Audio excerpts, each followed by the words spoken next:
tough work. 5 months ago, romantic nights were replaced with up-all-nighters for new parents Gary and Kara Mann. Like most, priorities changed for these parents.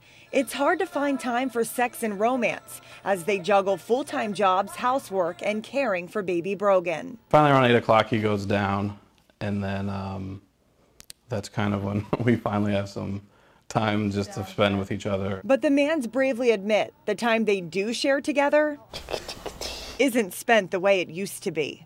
I definitely, a lot of times, would prefer to go to sleep just because you're so exhausted. And they're not alone. According to our unscientific poll with 250 responses from both men and women of all ages, the majority of married couples with kids would prefer to go to sleep rather than be intimate with their partner.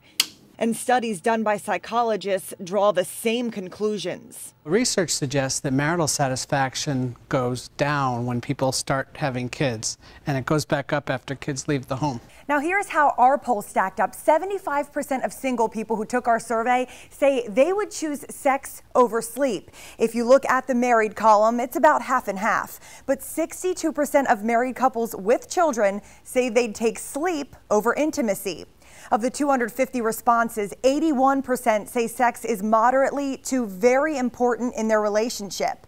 But if forced to grade their sex life, nearly 50% would only give it a C, D, or an F. So often things like romance are done after life's obligations have been taken care of, but in a lot of weeks there is no time left over after those obligations have been met, and so the romance is treated like a cactus instead of the orchid that it is. Dr. David Palmer says making time for one another has to be a priority, and the Manns agree. Having a baby isn't the end-all be-all of their sex life. It's just different now. It's not like as spontaneous as it used to be. It has to be a more, scheduled kind of thing, or just you have to communicate about it. You may be surprised to hear it, but your sex life is directly related to how much sleep you get at night.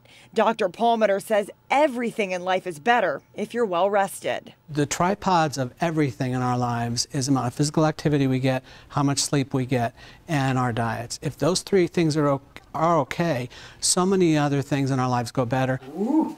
Although the Manns are enjoying every moment with little Brogan, I'm looking forward to when he does sleep through the night. For more than one reason. Shannon Murphy, Eyewitness News.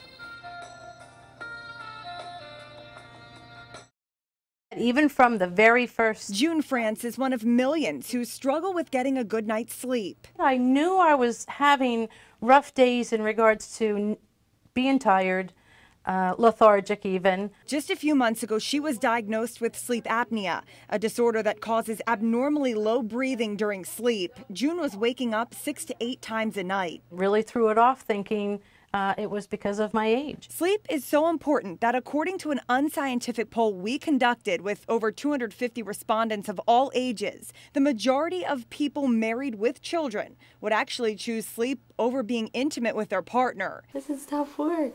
New mom Kara Mann couldn't agree more. I definitely, a lot of times, would prefer to go to sleep just because you're so exhausted. According to doctors at the sleep clinic at Wayne Memorial Hospital, the average adult needs 7 to 9 hours of sleep a night.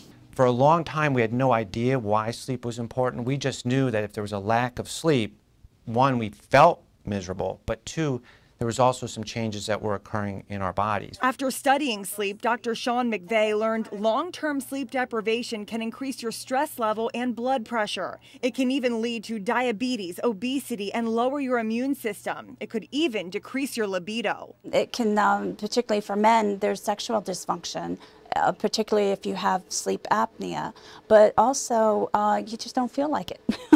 Sleep experts say to get the best sleep possible, refrain from drinking caffeine or eating before bed. Get into a regular nighttime routine. Only engage in low functional activities an hour before lights out, like reading or watching TV. And only use your bed for what it was designed for. It's something we call good sleep hygiene, which means that you use the bedroom for sleep and sex. So no TV, no cell phone, no workstation, you know, where you're doing your work in the bedroom. For those who are still not convinced that sleep is important, maybe the fact that it can help you lose weight will do the trick. Hormones that we produce while dreaming regulate the feelings of hunger and fullness. And who doesn't feel sexier when they're slim? If these hormones are not produced properly during the night, then that can make us feel overly hungry. If we have insomnia, we find ourselves getting up and going to the refrigerator. Just ask June. Now that she's sleeping, she feels like $1,000,000. And she says her husband is taking notice. Really energizes you. You feel like you're younger again. You really do. Shannon Murphy, Eyewitness News.